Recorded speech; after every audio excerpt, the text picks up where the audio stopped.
बिस्मिल्लाहिर्रहमानिर्रहीम। मैं हूं दानिश रियाज़ और इस वाली वीडियो के अंदर जो है हम इंटीग्रल निकालेंगे 3 की पावर 2x का। देखिए बहुत सारे क्वेश्चंस होते हैं जो हमें इंटीग्रल में सॉल्व करने में मुश्किल होती है, लेकिन मेन जो कॉन्सेप्ट होता है वही रहता है। जैसे कि आपको एक फार्मूला पता होगा, अगर नहीं भी पता तो बता देता हूँ कि अगर जैसे भी कोई भी कॉन्स्टेंट है और उसकी पावर वेरिएबल हो, सही है, तो उसका जो इंटीग्रल होता है वो किसके बराबर होता है हमारे पास, a की पावर x डिवाइड बाय जो भी हमारा कॉन्स्टेंट है, लॉगरिथमिक फंक्शन और हमारा कॉन्स्टेंट, और ये हमारा जो है वो a की पावर x का जो है वो आंसर होता है। तो उसी के तहत चलेंगे। जब भी आपके पास एक्सपोनेंशियल फंक्शन आ जाए, मतलब कांस्टेंट हो और उसकी पावर वेरिएबल हो, तो उसका जो आंसर होता है वो क्या होता है, उसी की हेल्प से ही हम ये आंसर निकालेंगे। अगर ये वाला फार्मूला भी याद नहीं है, ये कैसे आंसर निकलता है, इसी क्वेश्चन में जो है सॉल्व ड्राइव करता चलूँगा ताकि आपको खुद ब खुद समझ में आ जाए। तो पहले जो है देखें, यहाँ पे पावर है हमारे पास सिंगल, यहाँ पे डबल है, तो इसको कैसे हल निकालेंगे। तो इसको हम सपोज कर लेंगे, लेट कर लें, सबसे पहले यू सपोज कर लें, u is equals to 2x, तो ये सपोजिशन हो गई। ठीक है, अब जाहिर सी बात है हमारा वेरिएबल x था, हम u में लेकर जाना चाहते हैं, तो इस dx को भी जो u में होना चाहिए, तो हम इसको क्या करेंगे, डिफरेंशिएट कर देंगे इसी चीज़ को। अगर इसको हम डिफरेंशिएट करें तो डेरिवेटिव लगाएं इसके ऊपर, d u divide by d x with respect to x, क्योंकि वहाँ पे x है। ठीक है, और 2x का डेरिवेटिव होता है 2x का डेरिवेटिव हो गया हमारे पास 2। ठीक है, अब देखें, अब dx को वहाँ भेज दूँगा मैं, d u is equals to 2dx। अब जो है वो dx की जगह क्या लिख सकते हैं हम, 2 या मल्टीप्लाई और वहाँ जाके डिवाइड हो जाएगा, तो 1/2 du is equals to dx।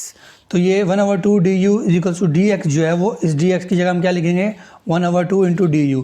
अब जो है dx और du की शक्ल में चेंज हो गया, और जो है वो 2x की जगह हम u लिख देंगे, तो ये हमारा क्वेश्चन जो है वो चेंज हो गया। अब हम इसी क्वेश्चन को देखें, अब हमने यहाँ पे 3 है और जो है वो 2x की जगह हमने लिखना है u, और dx की जगह लिखना है 1/2 इंटू du। अब ये पूरा क्वेश्चन जो है वो u की फॉर्म में शक्ल हो गया, और 1/2 जो है वो कांस्टेंट है, बाहर चला जाएगा। ठीक है, तो ये आ गया आपके पास 3 की पावर u इंटू du। अब ज़रा गौर से देखें, यहाँ पे सिर्फ वेरिएबल चेंज है, a की पावर x और dx। ठीक है, 3 की पावर u du, तो इस पूरे की जगह हम क्या लिख सकते हैं, ये लिख सकते हैं, तो ये 1/2 वैसे का वैसे लिखा रहेगा।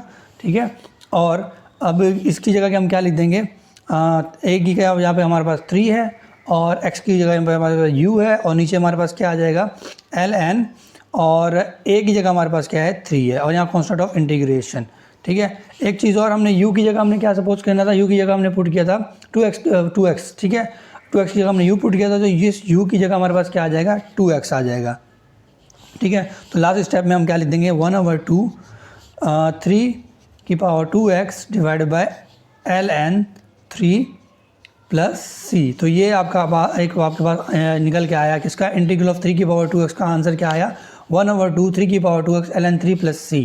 ठीक है, ये तो हमने सॉल्व करके निकाला है कि आपके पास जो है वो आपको ये फार्मूला याद है, तो ठीक है, ये अगर आपको फार्मूला याद है तो ये हो गया। लेकिन आपको पता है कि ये वाला आंसर आता कैसे है, a की power x dx is equal to ax ln x। तो ये आपको मैं ड्राइव करके दिखाता हूँ कि ये इंटीग्रेशन का आंसर ये कैसे आता है, ताकि कोई भी अगर आपके पास कांस्टेंट हो और उसकी वेरिएबल में x y z ये जो भी हो, तो इस तरीके से जो है आप आंसर निकाल सकते हैं। तो मैं आपको ये दिखाता हूँ कि इसका आंसर कैसे आया है। तो ये आप आंसर नोट कर लें।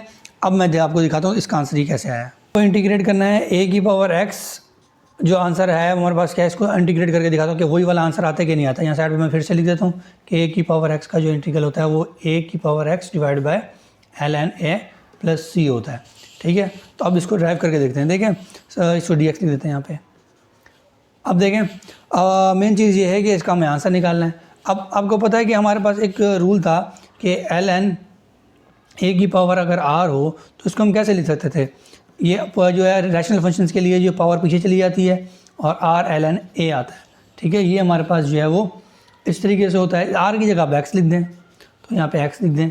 ठीक है, अब इसी चीज़ को अगर हम इस पर एक्सपोनेंशियल फंक्शन अप्लाई करें, ठीक है, तो e की power ln ax is equals to e x into ln a।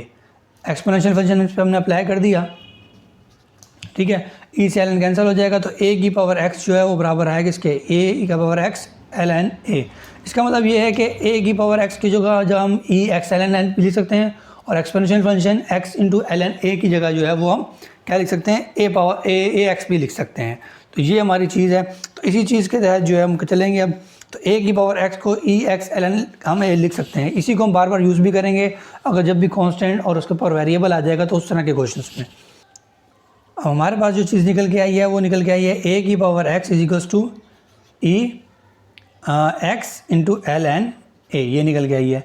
अब इसी के जरिए हम सॉल्व करेंगे कि इसकी इंटीग्रेशन इसके बराबर कैसे होती है, ये हम निकालेंगे। और सबसे पहले इसको डिफ्रेंशिएट करें हम अगर, तो डी ओवर डी एक्स ए की पावर एक्स, फिलहाल इसको हम डिफ्रेंशिएट नहीं कर रहे, राइट साइड इसको डिफ्रेंशिएट करके दिखाता हूँ मैं आपको, क्योंकि डिफ्रेंशिएट इसलिए करेंगे डेरिवेटिव इंटीग्रल एक दूसरे का अपोजिट होता है। जब आपको उसका पता होगा तो उसका आंसर निकल के आ जाता है। तो डी ओवर डी एक्स और ई की power x into l n a, तो ये चीज़ होगी आपके पास। अब ज़रा देखें, हमें पता है कि डेरिवेटिव जो होता है वो डेरिवेटिव ई की पावर एक्स का डेरिवेटिव ई की पावर एक्स ही होता है, लेकिन हमेशा पावर पे भी डेरिवेटिव अप्लाई होता है। तो एक्स का डेरिवेटिव 1 होता है तो हम लिखते नहीं हैं, तो इसलिए सिर्फ ई की पावर एक्स ही हमें याद रह जाता है। तो वही रूल अप्लाई करेंगे, पहले ई की पावर एक्स का डेरिवेटिव, ये जो पावर है सेम एज इट इज़ आ जाएगा, दोबारा इस पावर पर भी जो है वो डेरिवेटिव अप्लाई होगा। तो इस तरीके से हम करेंगे, अप्लाई करें ई की पावर एक्स का डेरिवेटिव ई की power x l n a ही आ जाएगा। अब इस पावर पे जब डेरिवेटिव अप्लाई होगा तो दो टर्म्स हैं, इसको यू एन वी कंसीडर कर लें, ठीक है। इसको यू एन वी अगर कंसीडर करते हैं हम, अब क्या होगा, जब सबसे पहले इस एक्स पे डेरिवेटिव अप्लाई होगा एल एन ए को वैसे लिख लें, तो एल एन ए वैसे लिख लिया हमने, और जब एक्स का डेरिवेटिव अप्लाई किया तो वो 1 आ गया, ठीक है। अब क्या होगा, x same as it is लिखा रहने दें और इस एल एन ए पे डेरिवेटिव अप्लाई कर दें। जब एल एन ए पे डेरिवेटिव अप्लाई करेंगे तो क्या आपके पास क्या आ जाएगा, कांस्टेंट का डेरिवेटिव 0 होता है, ठीक है। 1 ओवर ए आएगा और दोबारा कांस्टेंट का डेरिवेटिव 0 आ जाएगा, तो ये 0 आ जाएगा, क्योंकि l n a in the end constant आ जाएगा। कैसे, 1 ओवर ए हो जाएगा और दोबारा जब ए पे डेरिवेटिव अप्लाई करेंगे तो 0 हो जाएगा, तो ये पूरी होल टर्म 0 हो जाएगी, ठीक है। तो हमारे पास निकल के क्या आया, ई की power x l n a into l n a, ठीक है। ये हमारे पास आ गया कि मतलब कि ये कांस्टेंट निकल के आ गया। अब यहाँ पे हमारे पास क्या है, डी ओवर डी एक्स है और ए की पावर एक्स है। अब ज़रा देखें, अब ए की पावर डी एक्स को जो है वो यहाँ मल्टीप्लाई हो रहा है, वहाँ जाके डिवाइड हो रहा है, वहाँ जाके मल्टीप्लाई होगा, सॉरी। अब ये देखें, यहाँ लिखेंगे मैं डी और ए की पावर एक्स और ये e x l n a into l n a. अब डी एक्स जो है मैं यहाँ लिख देता हूँ। अब इसको डिफ्रेंशिएट कर देते हैं दोबारा से, तो देखिएगा वही शक्ल बन जाएगी। इसको अगर मैं डिफ्रेंशिएट करूँ, ई की power x l n a into l n a d x, ये ठीक है। अब ये इससे ये कट जाएगा। अब हमें पता है कि एल एन ए ये एक कांस्टेंट टर्म है, जब यहाँ पे निकाली थी तो ये कांस्टेंट टर्म है, ये इंटीग्रेशन से क्या आ जाएगी, बाहर आ जाएगी। तो ए की power x into 1 over sorry l n a और यहाँ पे क्या आ जाएगा हमारे पास, ई की power x into l n a into d x. अब ये एल एन ए यहाँ क्या हो रहा है, मल्टीप्लाई हो रहा है, यहाँ के डिवाइड हो जाएगा, ठीक है। तरह ये l n x l n a यहाँ मल्टीप्लाई हो रहा है, वहाँ जाके डिवाइड हो जाएगा, तो यहाँ पे आ जाएगा a power x divided by l n a is equals to integration e की power x into l n a into d x, ठीक है। अब ए की power x l n a यहाँ पे आ चुका है। हमें पता है कि ए की पावर ई की पावर जो एक्स एल एन ए किसके बराबर था, ए की पावर एक्स की बराबर ही था, तो इसकी जगह हम क्या लिख सकते हैं, ए की पावर एक्स ही लिख सकते हैं। तो इंटीग्रेशन ऑफ ए की पावर एक्स जो है वो निकल के क्या आया, a x divided by l n a. तो ये इसका इंटीग्रेशन आ जाएगा, क्योंकि ई एक्स की पावर एल एन ए शुरू में मैंने आपको दिखाया था किसके बराबर था, ये देखें ए की पावर एक्स था ई एक्स एल एन ए, इसीलिए ई एक्स एल एन ए की जगह मैंने ए की पावर एक्स दोबारा लेकर लिख दूँ तो ये कंडीशन वही बन जाएगी। तो इसका इंटीग्रेशन जब भी आपके पास कांस्टेंट हो, उसकी पावर वेरिएबल हो, तो उसकी इंटीग्रेशन ये होती है।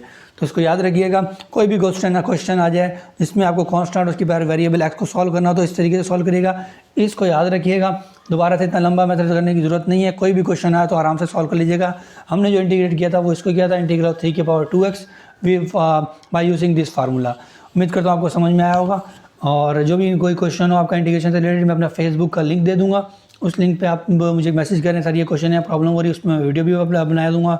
कोई और प्रॉब्लम होगी उस पर सॉल्व कर दूँगा इंशाल्लाह। डेली बेसिस पे कैलकुलस ट्यूटोरियल के अंदर इंटीग्रेशन के क्वेश्चन मैं अभी सॉल्व कर रहा हूँ ताकि आप लोगों के लिए हेल्पफुल हो सकें। इंशाल्लाह मिलेंगे नेक्स्ट वीडियो के अंदर। वीडियो को लाइक कीजिएगा, दूसरों तक स्टूडेंट्स तक लाजमी शेयर करिएगा। अपना ख्याल रखिएगा, इंशाल्लाह मिलेंगे नेक्स्ट वीडियो के अंदर।